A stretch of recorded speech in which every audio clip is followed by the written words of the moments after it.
Happy people have lower rates of cardiovascular disease. They have stronger immune systems. They heal faster from injury. They live longer. They're more creative. They're better problem solvers. They're more altruistic. They're more likely to volunteer both their time and or their money. Money impacts our happiness, right? Because it's basic human needs. Once we get past that point, and then more money doesn't bring more happiness.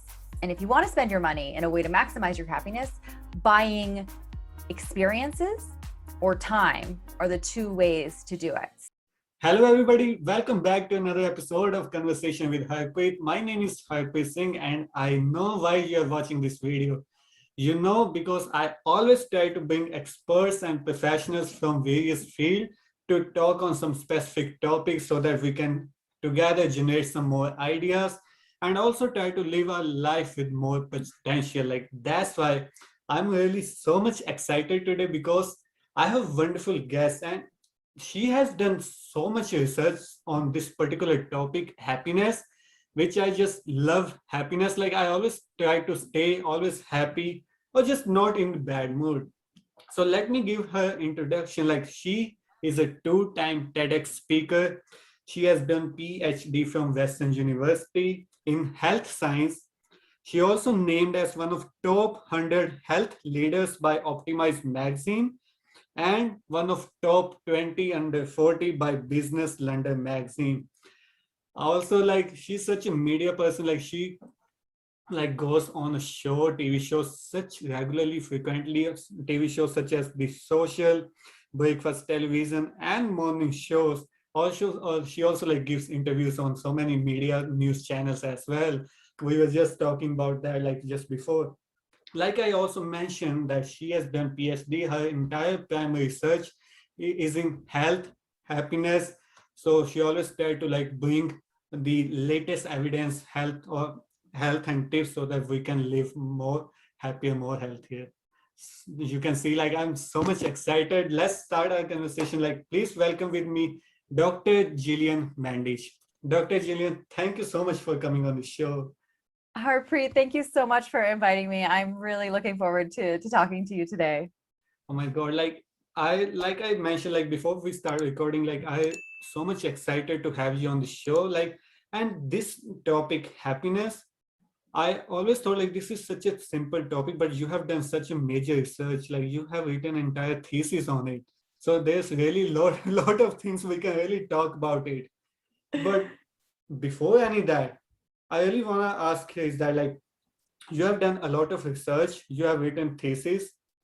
Could you tell me about your childhood? Why are you so passionate about learning more and more about happiness? What motivates you to learn more about it? This is actually a question I have been reflecting on lately, because, growing up, I didn't even know that a happiness researcher was a job, if I'm being totally honest. I didn't know that you could even study happiness until about 6 years ago. Mm-hmm. So one thing that I do has been consistent my entire life is I've always been passionate about health and wellness. And, I believe that, in this beautiful, precious life that we have, don't we want to live the best possible life that we can? And so how do we do that? And I have always been fascinated by that question. What can we do to turn the volume up on our life? What can we do to show up and live in the biggest, boldest way? As opposed to the disease management model in health, for example, where it's when something's wrong, we fix it. What I'm more passionate about is what's going well and how do we amplify that? Yeah. And so my passion for that led me to learn that happiness and health are highly correlated. And we see in the data, when you compare happy people to unhappy people, happy people have lower rates of cardiovascular disease. They have stronger immune systems. They heal faster from injury. They live longer. They're more creative. They're better problem solvers. They're more altruistic. They're more likely to volunteer both their time and or their money. So when I learned all of that, it really opened my eyes and I thought, wow, this is such a fascinating topic. And so I wanted to learn more. And then from a personal perspective, the other piece of it is that when I first started learning about that, first of all, when I learned that you could study happiness, because I didn't know that for most of my adult life so far, I thought, I reflected on the question, Gillian, are you as happy as you possibly could be? And if I got really honest with myself, I thought, no, like I think I could be happier.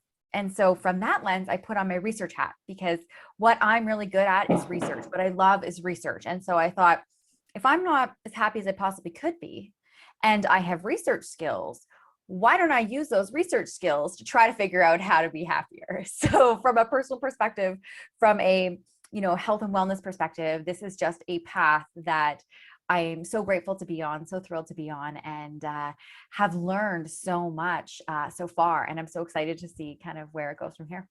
Um, Thank you so much. But you've mentioned, like, is it really true? Like, happy person lives longer? Mm-hmm. Yes. Yeah. What's the science behind that? Like, Yeah, there's a lot of interesting data. One of the really big studies that's often cited around this is the Harvard study of adult development. And so they have a really big data set where they followed Harvard graduates and then population matched people for their entire lifespan. So we can start to see some really interesting longitudinal data. So longitudinal is where you follow the same person over multiple time points, as opposed to other type of research where you go in, you observe something, and then that's the end of the study. So as we start to get longer data with bigger population sets, we can start to be more confident in some of the findings. And so that's one of them. And I think when we, not only is the length of life, really a piece of it, but it's also quality of life, right? If we live to 100 and we're really sick for 50 of those years, versus if we live to 70 and our health and vital, like what would you choose, right? So there's two pieces. There's longevity and there's also quality of life. And what we see with happiness is that as compared to people that are less happy, the happier people not only see an increase in the duration or the length of their life, but also in the quality of their life. And to me, that's where the secret sauce is, because we don't want to just go through life, right? We want to live life. We want to show up and have that quality of life as well. amazing. Like, isn't this amazing? Now you were mentioning this, a question suddenly like came up in my mind. Is it really okay to like live happy all the time? You think like, is it all right? Or you think like there's always a balance, like if we are happy, then we should always like experience some same level of trauma or sadness? What do you think? Like, can we always be a happy or in happy mindset? Harpreet, I love that you asked this question, because I mean, in all honesty, when I first started studying happiness, my goal from a personal perspective was, I thought, I don't like feeling anxious. I don't like feeling stressed. I don't like feeling sad. I don't like feeling down. So I want to get rid of all of those things and just be happy all the time. I thought that was going to be my life goal, figure out how to be happy all the time. And what I quickly learned is that's actually not the goal. And in fact, there is research that shows that people that kind of put on their blinders and their entire goal in life is to be happy, like that's what they're striving for all the time. They put those blinders on, everything is under this sort of umbrella of figure out how to be happy all the time. Those people are actually less happy. And I thought, why is that? But think about it. It's absolutely unrealistic to think that we can go through life and be happy all the time, right? In terms of healthy psychological functioning, you ask any psychologist, any psychotherapist, any psychiatrist, and they will tell you, no, that's not the point. And we need that spectrum, that palette of human emotions. That's part of the human experience. And so the goal is not to be happy all the time. What is possible, though, is no matter how happy or unhappy we're feeling right now, we all have the capacity to be happier, to have more moments of joy, to turn up the volume on life. Like sometimes I think about remember those like black and white TVs and you had to like move the antennas to try to and the picture was all blurry, right? I feel like that's kind of like how you could live life. A little bit blurry, not so crisp, not so clear. Or you can go in, well, you can't go into a store right now, but sometimes when you go into like, an electronic store, you see like the 4K high definition TVs that are sharp and the picture is clear and the colors are vibrant. To me, that view of the world, that high definition view, is what happiness does. It allows you to go through life with more vibrancy, with more feeling alive, with more appreciation, with more mindfulness. And so you have two choices. You can go through life like a robot, or you can choose to practice and cultivate more happiness in your life. And when you do that, life looks like it's in HD. That's amazing concept. Like, I'm thinking about it now. Like, is it happiness like the same for everyone? You mentioned like the black and white TV and the HD TV, but there might be some people over there, like maybe their perception of happiness is just maybe stay in that black and white. Or you think like his happiness differs with the different people, like, or you think no, like there's a level we can do things to reach that happiness level? Mm-hmm. You're absolutely right. So there's a couple layers to this. So yes, happiness can be different for different people. Like what makes you happy, Harpreet, versus me may be different. There may be similarities. There's often a lot of commonalities, but we're all unique and different. And so part of our happiness and what makes us happiness is unique to us. What makes us happy throughout our lifespan changes, right? If you think about what made you happy when you were 16, it's probably different than what makes you happy right now, and what will make you happy when you're 100. Even like cross-culturally, our North American view of happiness is very different than some of our friends around the world. And so, and even how we express happiness. You watch a football player at the Super Bowl who gets a touchdown and he's doing his like end zone dance. He's happy. Yeah. You see somebody leaving a meditation class and they're very peaceful and zen and they're happy. So how we express happiness can vary. So this is where it's kind of interesting, even in terms of how we define happiness, right? Like you and I, and even you listening to our conversation right now, we may all have different definitions of happiness. We probably do. They're probably similar, but different.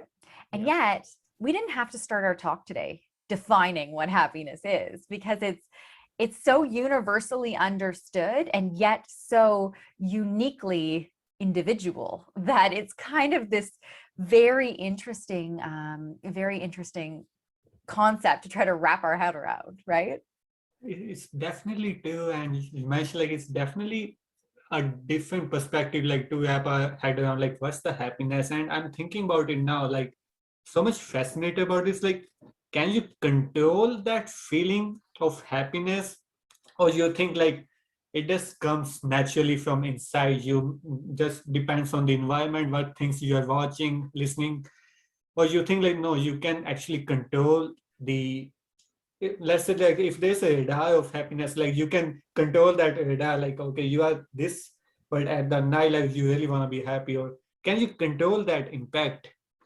It's very interesting when we think about it, because there's different things that cause happiness that bring different levels. So for example, if I ordered some dinner from Uber Eats, and I ordered for dinner tonight, and I ordered like this chocolate cake for dessert, or like a tiramisu. I love tiramisu. So say I order the tiramisu. The feeling I get when I eat that tiramisu feels good, right? And yet an hour later, I probably feel a little bit sluggish. I probably feel like I overate. I probably feel maybe a little bit tired.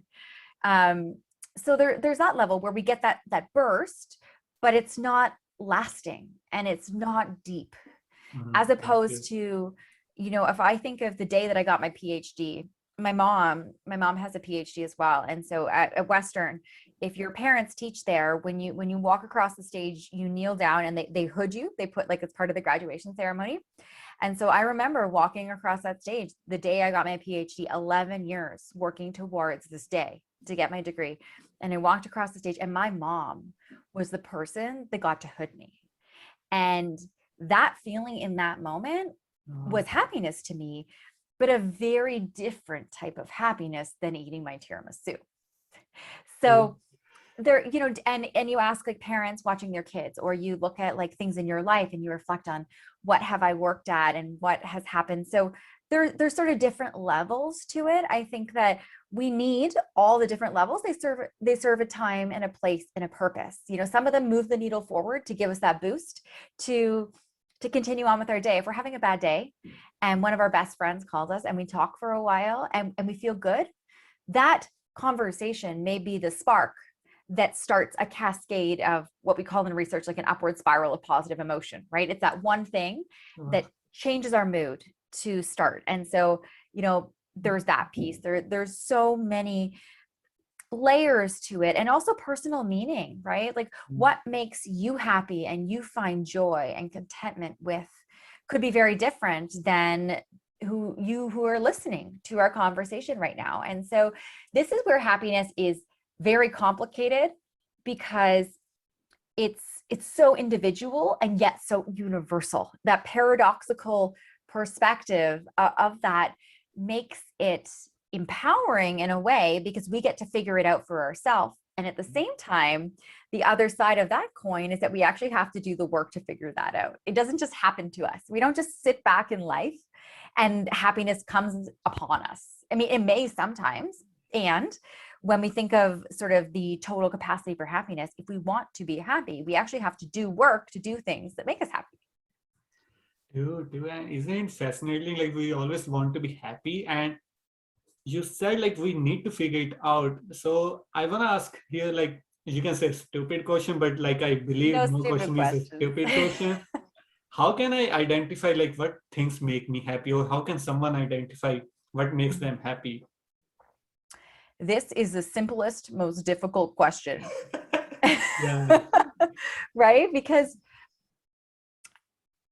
this is something like on a personal perspective I'm struggling with right now, because I am working on a book, and where I'm having a hard time with is I can't write a book to tell people how to be happy, because I would have to write a different book for every single person on this planet. And not only that, I would have to write a different book for different people at different periods in their life. So that is challenging because it's so unique. Like I said, at the same time, there are a lot of things that are available that are common, or not necessarily universal, but a lot of people. So for example, for a lot of people, practicing gratitude makes them feel happier, but not for all. So some things work for some people and even not for other people, or for different groups. Like I do a lot of research with university students, and what makes university students happy may be very different than if I was working with an elderly population in a retirement community, for example. So that being said, what we do know from the science of happiness is that there are certain things that are more likely to make you happy. And part of the practice is trying on those different things and figuring it out for ourselves. Like I often find one of the most frequent questions I get asked, as soon as I tell somebody I'm a happiness researcher, they'll say, okay, Gillian, well, like, what's the one thing? What's the one thing that I need to do or buy or get or say in order to be happy? And I always have to respond like, there's no magic pill for happiness, but you are the pharmacist. Like it's up to each and every one of us to ask that question. And one thing I have noticed, there was a pattern that I started to notice in my research participants. So this is before COVID, back when we used to have in-person interaction in a research setting. If I was doing interviews, like one-on-one interviews where I was just chatting with somebody, or even a focus group where you have maybe 6 to 8 or 10 people or so, and we have a group discussion. When I would ask, are you as happy as you think you possibly could be? I have not had a research participant ever say, no, you know what? I'm as happy as I possibly could be. Every single person so far in my experience has said, yes, you know what? Even if I'm happy, I think I could be happier, right? Mm-hmm. And so then my second question was, what makes you happy? And when I asked that question, one of two things was happening over and over and over again, enough for me to really start to think about what is going on here. There's a pattern. So one, the person, before they even started their exhale, would have an answer. My mom, my dog, my cat, my whatever. Or, so like, it was like a reflexive response. Like they hadn't even, like it was before they started to even breathe, they had an answer. It was like a reflex. So there wasn't a lot of thought that went into the answer. Or the opposite, sort of the other end of that spectrum, I guess, would be that they would have a really long pause and they'd really have to think about it. And this happened so many times, I started wondering what is going on here. And then I realized that if we're not as happy as we think we possibly could be, But either A, what makes us happy is a reflex, like we haven't really put a lot of thought into it, or B, we really had to put a lot of thought into it, then no wonder.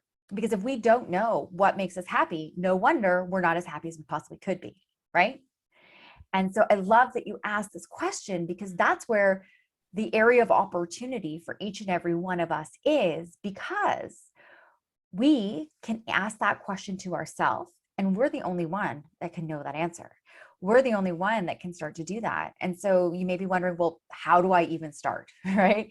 It can feel very overwhelming. And so as somebody who's very data driven and likes to not only study people and experiments, but myself, one of the activities that I think can be really beneficial to help us answer that question is to do an activity they call happy hunting. So it's really simple. All you have to do is either get a notebook or an app on your phone, notes on your phone, whatever you want, however you like to write things down or keep track of something, and then make 2 columns, more happy and less happy. And then as you go through your day, start every activity you do. When you're done that activity, check in. Do I feel more happy or less happy? And at the end of the day, or if you want to get a really rich data set, you could do it for a couple of days. You start to see, okay, here I have a column of things that made me more happy. And here I have a column of things that made me less happy. And let's look at that. What in my less happy column can I remove or do less of? Because sometimes happiness isn't about adding more. Sometimes it's about doing less. And yes, there may be things on there that are part of adult life, like grocery shopping or cooking or laundry or cleaning, that we have to do. And that's just part of life. And there may be things on there that we can do less of, or maybe we can get somebody to help us, or we can delegate it to our kids or whatever it is. And then in the other column, the more happy, how can I do more of these things or spend more time doing those things? Because once we start to understand that, that's a good starting off point for us to then start pointing our compass in a more directed way towards happiness, as opposed to just kind of stumbling through in the dark and not really knowing. Amazing. But Gillian, like if I ask question here, like you mentioned that less happy and more happy. If there are things like you can do and you make yourself more happy, you think like if you are gonna do that again and again, like in a repetitive order, more repetition can make things boring, and they might not be the things now like that makes you happy. You think that might also be the case in future? So there is this concept. I love that you said that. You're really smart. In psychology, we call it hedonic adaptation. And essentially what hedonic adaptation teaches us is that we are adaptive creatures as humans. We get used to what we have. We essentially start to take things for granted. If you think about when you get a new car, when you get a new house, when you get a new outfit, when you get new shoes, when anything, the day that you get it, you're so excited. So say you get a new car, okay? And you drive around and life is just amazing and you're so happy. And then you look at your car 2 months later and you have wrappers on the floor and there's dust on the windshield or the desk, what's it called? Right, the thing at the top. I'm totally blanking on the word, but essentially we don't look at our car the same way 2 months later that we do the day that we got it. And or anything new for that matter, are excited because we adapt. Even lottery winners, like there's research that shows that people that win the lottery, they see a spike in their happiness when they win the lottery. But if you follow them over, even a 6-month period, their happiness starts to decline again because we don't sustain our happiness at that level the day that we won the lottery. We adapt. So part of the practice, you're absolutely right, is always keeping things on our toes. As in terms of happiness, routine is, in a way, it can create some boundaries, but we do need to have some variation. So even if gratitude is something that makes you happy, then what that means is asking different questions. So one day thinking about people that you're grateful for, and then the next day things that you've learned that you're grateful for, and the next day body parts that you're grateful for, or whatever it is. But you're absolutely right. One of the keys to extending the potency and the amplification of the practice is having that variety in it, because that's really what keeps things fresh and exciting and new. And as humans, we like that because we want to adapt. We want to kind of keep that homeostasis. Sure. So the practice there, you're absolutely right, is trying to find ways to stay in the realm, but mix it up a little bit. Sure. But again, new question came up in my mind. Like you gave the example of car. So let's say like I bought a new car, right? After 2 months, and you're absolutely right. Like after 2 or 3 months, my happiness like level would be a neutral. But isn't it like I'm now increasing the level? Like so, if I really want to be happy again, maybe I have to bought another new car, like much more expensive than that, more costlier than that. So you think like is it chasing happiness, and like you achieve one thing, now you are after a few minutes like you are done with it, now you want to have more and more and more after some time. Do you think like chasing happiness is healthy for your mind, for your health? This Like is, yeah. So this is a great example of this sort of materialistic or hedonic wheel that you can get on, right? More, more, more, more, more. And we see, even people ask me sometimes, does money buy happiness, right? If I make more money, does more money bring more happiness? And well, the data is mixed. One of the things that's consistent is that we need a basic amount of money in order to survive. So if we're concerned about how we're going to pay rent, how we're going to put food on the table, then absolutely money impacts our happiness, right? Because it's basic human needs. Once we get past that point, and then more money doesn't bring more happiness. And if you want to spend your money in a way to maximize your happiness, buying experiences or time are the two ways to do it. So experiences being quality time with people. Maybe it's going to an event together when it's safe to do so, or having dinner together, or taking a trip as a family, as opposed to buying a new outfit for your son or daughter for their birthday, for example. It would be better in terms of happiness to go for a family trip. And then also time. So if you are able to, for example, if you don't like cleaning your house and you're able to hire someone to do that, spending that money to give you back the time that you would have spent buying or cleaning your house can help to boost your happiness. At the same time, part of it too is that more money doesn't bring more happiness, because you're sort of in that cycle of, I have one mansion, now I need two mansions because the guy down the road has two. Yeah. So when we get into a position where we're feeling like we're trying to keep up with our neighbors or trying to buy more, the question becomes why? And what is it that I'm actually chasing? Because it's not having the cottage and the boat and that's not it. It's what is asking those honest, real, raw question of why do I want that? Yeah. Right? Is it that I want to fit in? Is it that I want to feel accepted? Is it that I want people to think I'm successful? Is it that whatever the reason may be? So when we can start to unpack that, often we don't really believe that that's what brings us happiness, but we can deceive ourselves. And the other piece of this is marketing and advertising does not do us any help in this, right? Because we watch any commercial or advertisement, often what do you see? You see that if I buy this, I'll be happy, or right? Yeah. Like you see these happy, lovely people doing on a vacation or on a whatever. So that's where I think part of the practice with happiness is starting to be intentional about it.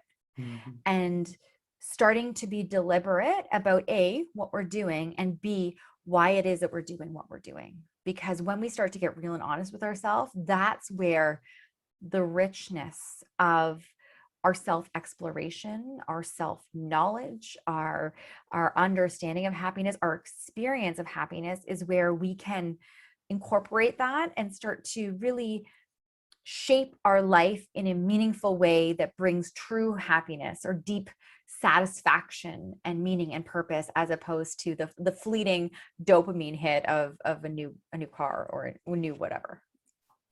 So true, Gillian. Gillian, quick question: what are some of the practices are you doing, or what are some of the exercises or practices we can do to be aware of more things like which can make us bring us more happiness? Like you mentioned already about gratitude, but are there any some else like other things you are also doing that? Yes. So on the gratitude thing, I will say this is a very popular strategy recently, which is great.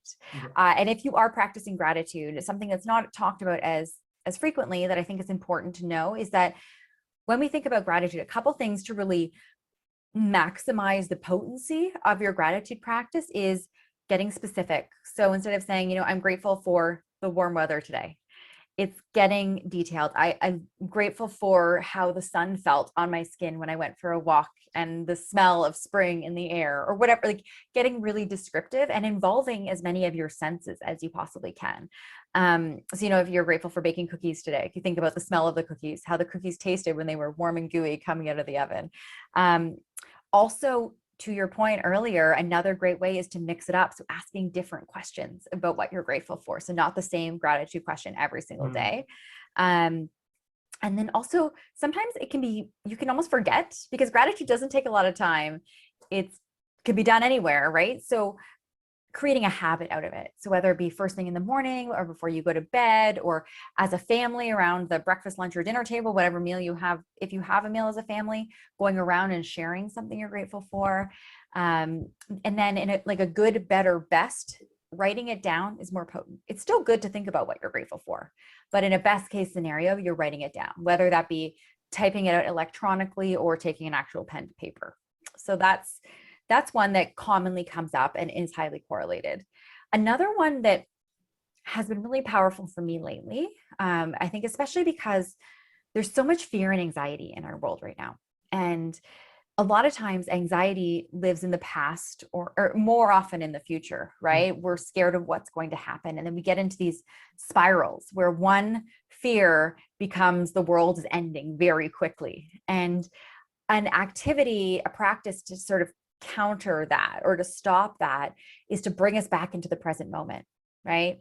And so, there's this practice in research, we call it savoring.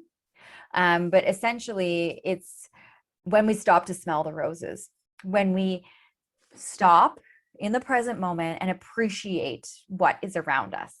So that could be as simple as in the morning when you wake up, instead of drinking your coffee while you're doing a bunch of things, you stop for 5 minutes and you drink your coffee and you feel what the warm mug feels like in your hands, and you smell what the coffee or tea or whatever you like to have in the morning smells like, and you sip it slowly. That practice, it brings us into the present moment, and anxiety doesn't live there, and depression doesn't live there, because we're so present with what we're appreciating and focusing in that moment. So that is something that personally for me stops those spirals and brings me back into the moment. I think I went out for a walk before we had our call today, and it's a beautiful, I'm downtown Toronto, beautiful day. And I saw so many people out with smiles on their face. And I think that there's a couple of reasons. One, getting outside, very, very good. And then when we can get out and we can walk around and move around, then also great. And then if we can, when it's safe to do so, go out for a walk with somebody else. Social connection is huge, especially I think in a world where we've had to be physically distant for over a year. Research out of Harvard actually found that the number one predictor of both our long-term health and our happiness is social connection. So above how much money we make, above our age, above where we work, above where we live, the number one thing is having, a couple friends, having that human connection. And that connection goes beyond, hey, how are you? I'm fine. How are you? Good. It's having that. If I'm having a bad day, I can call somebody. And if somebody's having a bad day, they can call me. And, research shows that loneliness is as bad for our health as alcoholism, smoking, or obesity. So this is something. And one thing I've been asked a lot lately is, what's the difference between virtual versus in person? If we were in person in a room recording this podcast versus here we are on Zoom, what's the difference in connection? And I think, like, for me, I naturally, like, intuitively realize if you're having a good conversation with somebody, you're having a good conversation. It doesn't matter if they're in front of you or if they're on a screen, you're feeling connection. And research has actually found that electronic, like virtual conversations, can be about 80% as effective as in person. So still a very meaningful piece. So I think it's important as a reminder that we don't necessarily have to be close in order to feel close. And it's such an important thing, because it's so easy when we get busy to put taking time to talk to a friend off on our list for something more seemingly urgent. And I think it's an important reminder for all of us to continually remind ourselves that social connection is critical. It is essential in terms of us showing up and living our best life. Wow, like actually, this really surprised me. You mentioned that social connection is number one factor. But Yeah. tell me about it, like in recent past 2 years, like past year, like when we are still in COVID situation, did you see any change in perspective of how people are now catching, like how people are now dealing with the happiness or in their behavior? Did you see any perspective? Because we believe like this is true, right? We are not having that much social connection nowadays because of COVID. We can't meet someone, we can't have a dinner, we can't go to restaurants. There's so many things we are now like I so really want to now go to cinema and watch a movie, but we can't do it. Did you Mhm. see that, like anything changing our mind, any perspective, like is there any difference you saw nowadays? Yeah, so it's actually interesting. I was just having this so a lot before COVID, I used to do a lot of in-person lectures or keynotes or speaking. And Yeah. the past year and a half, I've gotten really good at talking to my computer. A lot of virtual events, live learning experiences, webinars, master classes, that type of thing. And one of the things, I work with a lot of companies. And so before our actual event, I'll get on a call with the organizers or HR or whoever is organizing the event, and we'll just have a conversation. I'll say, tell me about your group. What are some of your challenges, their challenges right now? What are you struggling with? What's the event about? And when COVID first hit, a lot of the things that I was hearing over and over again from a variety of different industries were, we don't know how to cope with fear and anxiety. How do we deal with uncertainty? How do we deal with change? How do we work from home? What happens when what I know is not what I am doing right now? And then, about 6 months or so into the pandemic, things started to shift into more, how do we be resilient? What do we do when we're going through difficult times? How do I focus on what I can control? How do I function in a world where there's a lot of uncertainty? And now, over a year into post, the beginning of COVID, the conversation I'm noticing now is very much about, what do you do when you're feeling burnt out? Because we've been grinding it out Yeah. for over a year, right? So how do we deal with burnout? How do we deal with Zoom fatigue? How do I deal with not wanting to be on my screen all the time? My energy is low. I'm tired. I'm sick of this. I like that type of conversation. So I think as a collective, we've been riding the tide and the waters of the pandemic. And I mean, we're all experiencing it very differently. And yet sort of patterns that I'm noticing are that type of thing where we're tired and we're burnt out. And so that's where the conversation is right now, I'm finding. In you can actually do in that, like we are really tired of this now COVID situation, really want to go back into the normal.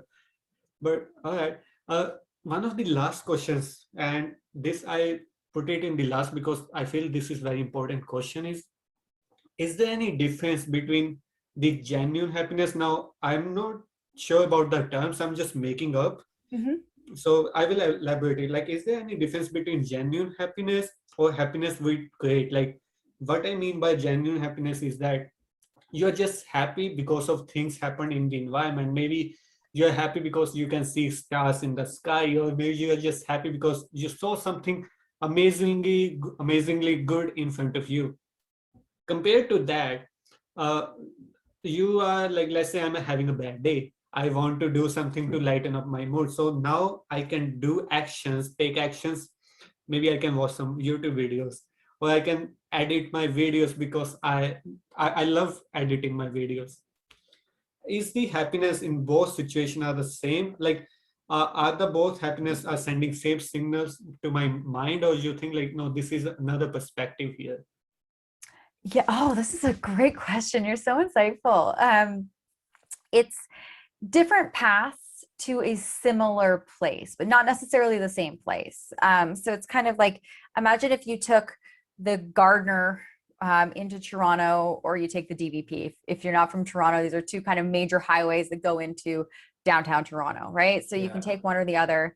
They get you to the same place. One might take you to King Street, and you might end up at Queen Street. So we're in the same realm, but different paths for different things. And if I wanted to go to, my favorite restaurant, it's on Queen Street, then I want to take this path. And if my goal is to go to my favorite Pilates studio, back when we could go to Pilates studios, then that's a different thing. So I think where the kind of the secret sauce is asking ourselves, what are our goals? What do we want to feel, and how do I create that? And, for you, you said editing your videos, right? And so what is it about that you love? Is it the creative pursuit? Is it the feeling of satisfaction you get when you produce something that you're proud of? Is it the amount of time and skill development and the mastery that comes from that? Is it your perseverance from having to navigate how difficult it is to learn how to edit videos? I know, like basic video editing, so respect to anybody that does it. So what is it? And what's my goal? And then how do I achieve that? Or whether it be every single thing that we do, I think that the question becomes, are we doing it intentionally? And am I clear on what my outcome wants to be? Because so often, a lot of us do things because we want to be happy, but we don't realize that that's the goal. Why do we want to buy the latest purse or pants or whatever, or iPhone? Is it because I really care how many pixels my new iPhone has? Or is it because I want to tell my friend, hey, look, I got the new iPhone, right? So there's layers to it. And when we can get honest with ourselves, I think when we do, we realize that a lot of our behaviors, whether it's conscious or subconscious, is driven by our desire to be happy. And then the question becomes, what do I believe is what makes me happy, right? Do I think that having the new iPhone is going to make me feel accepted, right? That might be at the root of it.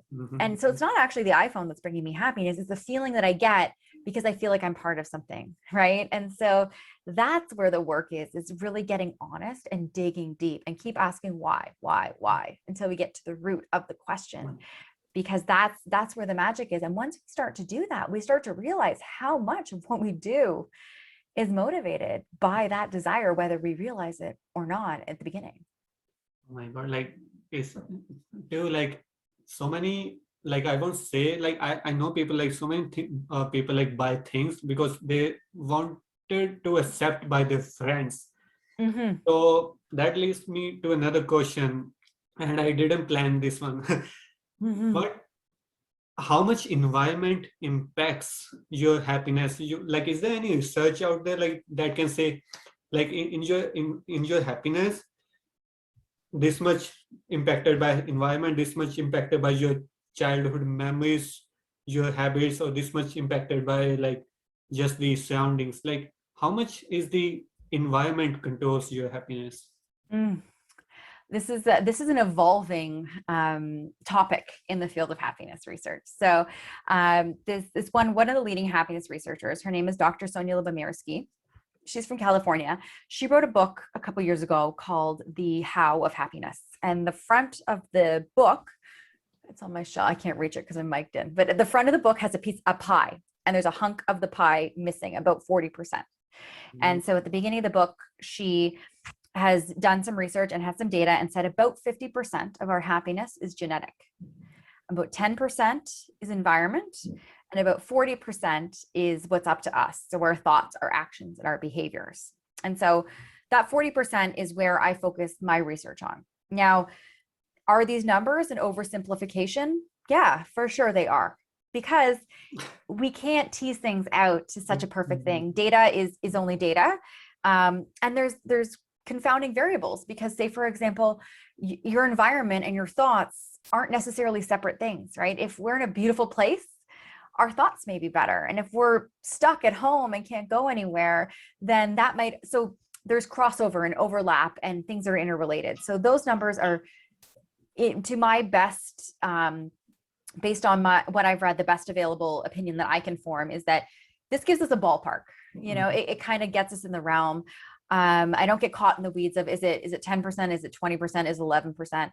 What I take away from it is that genetics play a role in our happiness. Absolutely. And our environment plays a role. And I think we can all intuitively understand that, especially this past year when we've been very restricted in terms of our environments, right? We understand how that affects us. And then there's this third piece, right? Our thoughts, our actions, and our behaviors. And all three of them contribute. And we think about what's amenable to change. What can I do? What can I control? Because that's a really big piece of this too, is that, so in research, we have this term called autonomy, which is this idea that our thoughts are self-chosen and self-endorsed. So essentially what this means is that we choose to give more of our attention to what we can control, as opposed to what we can't. That's not to say we can control everything going on, because we obviously can't. Yeah. But what we can control is how much time we spend thinking about these things. Am I spending my day ruminating on the fact that I can't go see my parents in London? Or am I focusing on the fact that I can go out for a walk this afternoon? So it's about giving our attention to the areas where we have the most control. So we call it autonomy. And autonomy is more of a predictor of our happiness. Popular we are, how good looking we are, or how good our sex life is. So above all four of those factors, autonomy ranks higher. And so I think this is something that's important to know, is that, we can get caught in the weeds of genetics, environment, whatever, but really asking ourselves, where do I have control and how can I use that piece to make meaningful change? And when I give my attention there, not only do I see the most possibility for room to change or to shift or to grow or to build, but that's where I can actually do something, right? I can't control my genetics, and I can control what I'm thinking about today and what I focus on. And so that's where my mind I try to train my brain to go there. Like, this is so amazing. Like, I really didn't expect like there was like any science, any numbers behind, like 50% genetics, 10% environment. Like, thank you so much for sharing that, Gillian. Gillian, my last question, and actually from today, this interview, I'm planning to like ask this question to every guest who I'm gonna bring. So you're really one of the first. Oh. So this is a like maybe hard question. So recently I had an interview, like my good friend Akeem Haynes. He is a motivation speaker, and he is also represented like Canada 2 times on Olympics, and also brought Olympic medal back home. Wow. So he has written this book, Love, Life and Legacy. We were talking about legacy, like what legacy he want to leave behind. So that makes me wonder, like, this is a good thing and very important question I can ask is, Gillian, what legacy you want to leave behind, and what are type of actions or what work you are doing now or planning to do in future to build up that legacy? Oh, now that's a powerful question. Yeah. Oh. I think I read this book recently by Adam Grant called Think Again. And the premise of the book is about learning to think like a scientist. And when I first read this book, this is the only book in my entire life I've listened to on Audible and then bought the hard copy. I was so enamored with the book. And I started to ask myself, well, why is that? And what I realized was that I value thinking. I value asking questions. I value learning. I value knowledge, and I value the progression of knowledge. Yeah. And so when I was at the Western, where I did all my degrees, which is in London, Ontario, Canada, I taught in the Faculty of Health Science there for 4 years.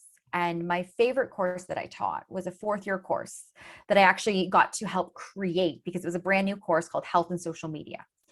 And when I started designing this course, I took some time to reflect on, Gillian, when you were in 4th-year undergrad, what skills do you wish you had that you didn't learn? Or what did you wish you knew then? Or what do you wish was taught to you? And what I realized was that my entire life up until that point, I was very good at preparing for tests, for learning and regurgitating, for studying to answer a multiple choice question. It was recall.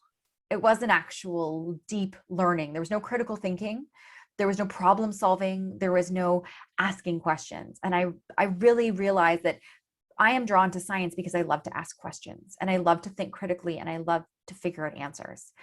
And so when I designed that course, I put in so much group work, discussion, dialogue to try to help to cultivate that skill within my students, because I was never taught that.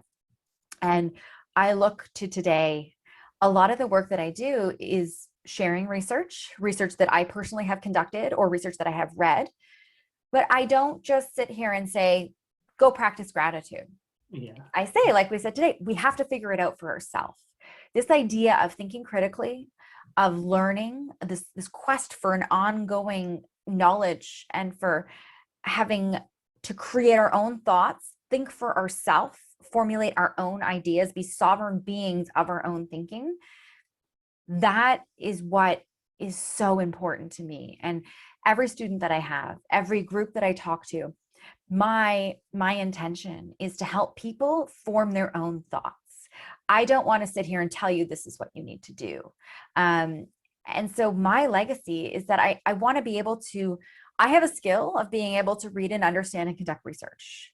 And part of that skill then becomes, how do you give people the best available research, but in a way where it's useful and meaningful for them? And the only way to do that on a very deep, meaningful way, in my opinion, is to engage people in the learning process. It's like, why do we love TED Talks so much? Because they take you on a learning journey and you arrive at the conclusion together. And so I hope that my legacy is that I contribute through my own work, through my own research, through my own speaking and conversations like this, to spark people to have the best available research. It's an ongoing process. It's an iterative process. There's no destination, just like happiness.